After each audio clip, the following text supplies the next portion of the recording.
Oh no! Wait, we're not your enemy! What? Ha!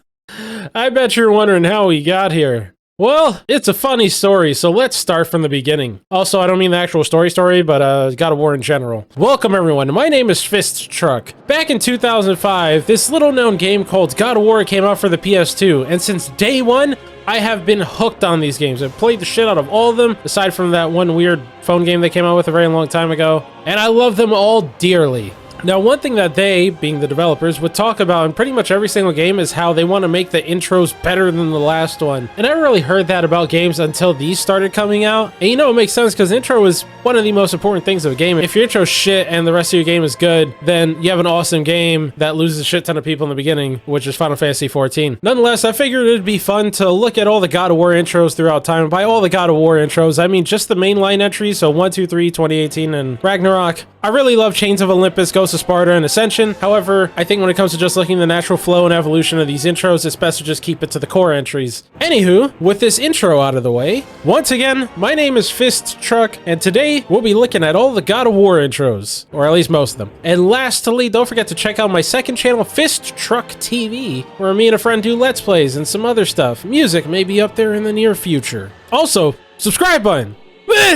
So God of War 1 opens up with Kratos standing at the edge of this cliff, looking downwards, and then he commits unalive. Then we go back in time by a few weeks and immediately start whooping some ass. I cannot tell you how excited 13-year-old me was when I first played it back in 2005. After that intro, this game immediately cuts to the chase by having the first Hydra head attack us. This shit is cool. It comes at you. It doesn't really do that many attacks. Once again, the fact that this is happening within the first like 5 minutes is pretty fucking sick. You know what's also sick? QuickTime events, because we get introduced to it here. And back in 2005, shit like this was fresh. I think the only game that really used it that much before this was Resident Evil 4, which came out like 2 months before this one did. Then shortly after whooping that Hydra head's ass, we run into the second Hydra head, who's absolutely fucking brain dead and did the same exact attack over and over again. And this attack only ever results in Kratos kicking this thing's ass. 2005 AI at its finest. Something that the old God of War games did that I definitely do not miss is this bullshit tightrope walking. I know this isn't a rope, but it's close enough, and sometimes the camera angles get pretty janky, so you have some shit like this happen where you're trying to go for a turn, Kratos just kind of rubs up on this rock by mistake, and he just like, ugh, and dies. It's fucking annoying. Now, just as an example, that 2005 Sony Santa Monica were the gods of pacing. After fighting 2 Hydra heads and running on pure adrenaline, you have to storm the beaches of Normandy with the fucking box. I'm happy that they realized that this shit was dumb, because every game after this one never had you do anything as dumb as this ever again. Moving on, we meet Poseidon, who looks nothing like his future self, and is way more friendly than his future self, and is way more alive than his future self, as we'll see in 2 games. Skipping a few sections, we move on to the final Hydra fight. No longer are we fighting just 1 head at a time, we're fighting 2 heads at the same time. But the way that the fight works is that you really just fight 1 head at a time, and they keep trading you back and forth, so it's really not 2 at the same time, but you kind of get what I mean. But enough of that, I just want to give a huge shout out to the ship for being well equipped for this fight. Who would have thought to put 2 platforms with hooks underneath them, conveniently where the Hydra heads would fall after Kratos has slapped them enough? Foresight is a hell of a thing. But after slapping those 2 smaller heads, we climb up and fight the main Hydra head. This one's bigger than the rest of them and arguably dumber than the rest of them too. It does like 2 or 3 attacks and that's it, but I can't emphasize that even though it only does like 2 or 3 attacks, it's still pretty fucking cool, and it's all about the spectacle. And also the fact that the ship, once again, is well equipped for this, so that Kratos is really good at figuring things out on the spot, because he kills the Hydra by jamming the mast through its fucking mouth. It's pretty awesome. There's some more stuff after that, but I just want to reiterate that in 2005, this was absolutely amazing. And to be honest, playing it now is still really fucking fun. And the fact that this is the baseline, and that it only gets better from here, we now open up God of War 2 with Kratos being the God of War and a dick. because apparently all he does in his spare time is conquer and be a general douchebag to everyone else. So after Kratos warns Athena to stop being a bum, he proceeds to be a bum by going down to Rhodes in giant form and just kicking the shit out of a bunch of ants. But then strangely enough, an eagle zaps the giant out of Kratos and zaps the life into the Colossus of Rhodes, which guess what? This is gonna be our fight for the whole intro, and it's pretty fucking sick. So gameplay wise, we open up with Kratos shrinking and all these dudes thinking that now because he's small they can take him on, but fact of the matter is that he's still a god. Either that or they saw the health bar appear in the top left corner of the screen. During this first fight with dudes, you see the Colossus just kind of looking at you in the background, and that's one thing they get really good at least when it comes to the old school God of War games, is that they have a lot of cool shit happening in the background and cool shit happening to you at the same time. Shortly afterwards, we fight the Colossus for the first time, and this thing is dumb as rocks, but also kind of funny because one of its attacks is just that it takes dudes and throws them at you. And when they land, they just turn into Vienna sausages. Kratos then whoops this thing's ass by launching a rock at its face, realizing that's enough. And you know what's stronger than a rock? Kratos. So Kratos launches himself at this thing's face, fucks it up, and then it gets sent flying across the city, landing in a bathhouse. Now Kratos, being the genius that we all know him to be, despite already thinking that Olympus wants him dead, makes time to fuck. Because in these games, you just press circle to screw. That's exactly what you could do right now, and I'm definitely gonna censor this. After Kratos finishes busting fat nutties, he moves on where the Colossus attempts to give him the foot. I just want to clarify that mini Kratos got the foot of a giant statue to fuck off. He's clearly very much still a god. Moving on, we have the second Colossus fight, and for some odd reason, Kratos makes X's on its cheeks. I'm not sure if that's some sort of strategy that we don't know about, but I'm gonna tell you right now, he never acts on it ever again. Zeus offers Kratos help by giving him the Blade of Olympus. Kratos is understandably suspicious because, you know, an eagle zapped the big out of him and zapped life into the Colossus that's trying to kill him, right? You kind of see where I'm going? An eagle, electricity, right? But Kratos is still dumb as fuck and probably didn't pay attention to school when he was a kid, you know, Sparta, right? Because we move on to the third Colossus fight and Kratos just willingly kills himself. Let me clarify, he's been beating the ever-living shit out of this Colossus at every chance that he gets, but for some odd reason, doesn't feel that it's enough, so he willingly just dumps all of his resources, health, and magic into this sword to do the job that he was already clearly doing without it. Nonetheless, the fight's pretty cool, and after you put all your power into the sword, you go inside the Colossus and kill it from within, and once again, I just gotta re-emphasize that all this shit is so fucking cool, and I think this game came out like in early 2007. This game was widely viewed as a swan song for the PS2. And let me clarify, it was also better than every PS3 and most 360 games that came out by this time. Now, I would continue from here, but I don't want to watch Kratos die again. Now we're in God of War 3, and with a jump that came from going to the PS2 to the PS3, holy shit, they made sure to take advantage of this technology, because this thing is fucking awesome, man. We start off with Zeus talking about how he managed to fuck up killing a guy that he killed, because this is God of War. The Titans are climbing Mount Olympus, the gods are waiting at the top, and then they start duking it out, and it's really fucking sick. The game starts with Kratos on Gaia's back, which is exactly how God of War 2 ended, and if you beat God of War 2 back in the day, you remember how much of a fucking cliffhanger that ending was. It was infuriating. Zeus, after realizing that sending a bunch of generic zombie soldiers at Kratos really wasn't gonna work because it hasn't worked for the past 2 games, decides to sick Poseidon on them, so Poseidon just dives through nameless Titan number 5. Shortly after that happens, Gaia says something like, Something has me.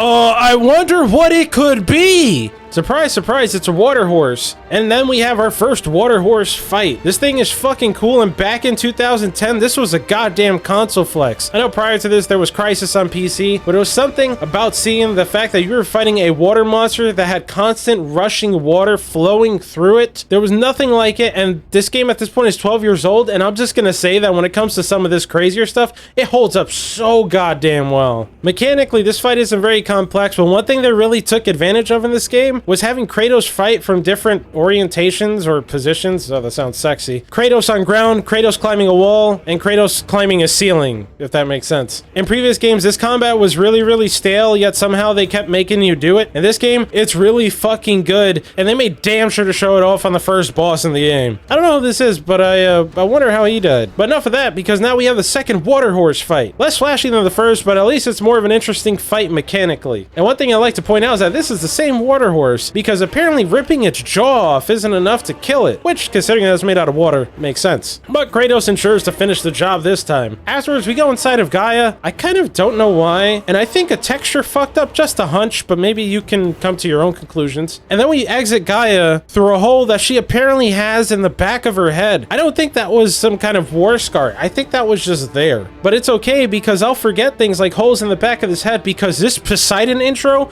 is fucking awesome.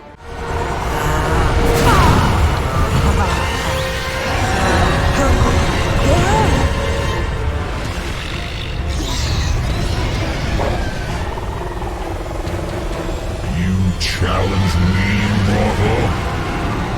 A god of Olympus?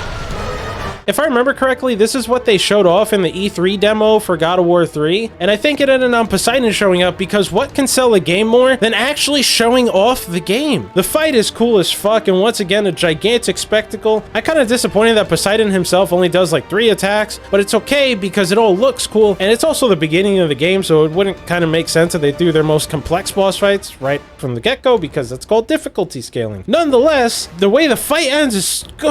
You see Kratos goes in, Poseidon comes out, and then Kratos proceeds to brutalize the shit out of Poseidon. Sometimes it's actually kind of uncomfortable how far in he goes. Also, look at this fucking face. That is the face of a madman, which is funny because of the game that we're definitely going to talk about after this one. Moving on to God of War 2018, we have the new Kratos. He went from chopping heads to chopping trees, and in terms of personality, he's way more subdued than the previous one. And then there's some boy that just follows us around, but I don't know who the fuck he is. If you were an old school God of War diehard, you know, the fact that you go from fighting a Colossus in the beginning to paddling a boat is a bit of a change, and none of this is really off to that super explosive, crazy ass start, but yo, wait, hold up. Is that the music's by a dude named Bear? Yo, that's intense. I'm just gonna keep pointing out the differences of old Kratos versus new Kratos. Find your way home. You are free. Versus...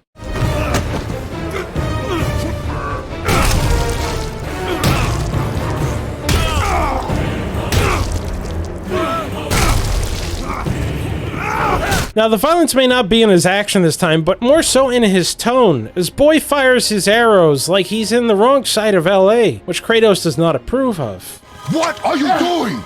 Now his guard is up. Only fire. Only fire when I tell you to fire. But it's okay, because 15 to 17 minutes into the game, we finally get into our first bit of combat. And I'm not twirling around or doing crazy jumps and stuff like I was last time. I don't know how I feel about this, but, you know, suspense of disbelief, right? And once again, just to reiterate, this Kratos isn't this Kratos. But you know what? We finally have the action I've been looking for, because this big motherfucker shows up trying to steal our food. And so I proceed to kill him by smacking the shit out of his toes, and it's really, really fun. And I start getting into it. I'm feeling it now, Mr. Krabs. But then things get quiet again, because we go back home and collect some woman's ashes. It's very sad and quite somber. But fuck that, because this stranger dude shows up and fucking... and...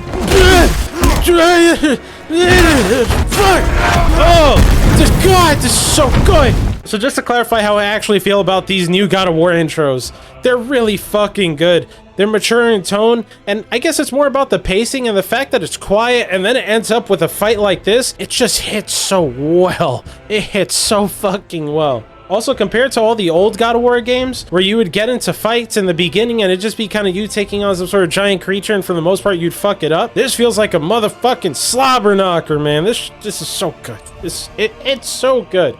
It's so good. This brings us to the current day, where we have God of War Ragnarok. Boy is finally big boy. I still don't know who he is, though. He just follows me around. Freya's pissed off for some reason, and due to a lack of brain cells, I died, because I was watching my friend play Elden Ring while doing this recording at the same time. Also, I just want to point out that this one starts off with immediate excitement, as opposed to the previous game, where it took like 15 to 17 minutes before anything actually happened. This one immediately opens up with an action movie sequence, and it's sick. But then it's immediately followed up by the big sad, because they keep doing that in these intros. In the previous game, the mom died, and now in this game, the dog dies. But being sad makes Kratos sleepy, much like it would to anyone else. Yo, who the fuck is this? Anyway, boy goes missing, but fuck that, because there's a bear on the loose, and that's something that we can hit. So Kratos dusts the shit out of this bear, but somebody called Child Protection Services, because that's not a bear, that's my goddamn son! So Child Protection Services immediately shows up afterwards. They also turn out to be the Mafia for some reason. They offer to let Kratos keep his son if he hits the gritty real quick for them. He obviously says No. Now, I'm happy that Kratos said no, because this game lured me into a false sense of that's it. Because I thought that they kind of blew their load in the little action bit that happened right at the beginning with Freya. But fighting Thor is so fucking good. Much like the previous God of War game, it feels like a, you know, just a back and forth, and it's so good. It's so good. They do this thing where he kills you, but then doesn't kill you. It's a debate.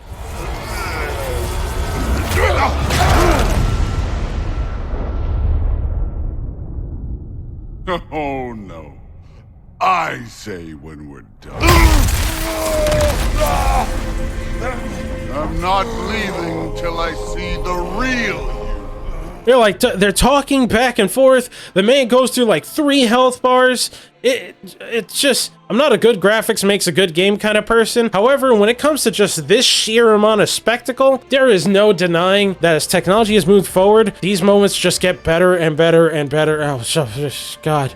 That about wraps things up for this video. As I said, I've been a huge fan of God of War since day one, so it's been a nice trip down memory lane playing through all of these intros for the purpose of this video. I feel like a lot of people have played the new ones, but haven't played the old ones, so if you've never played the old ones, fuck, you gotta go back and do it. It's so good. But to avoid going down a rabbit hole, thank you so much for watching. If you like, don't forget to like, comment, subscribe, or don't.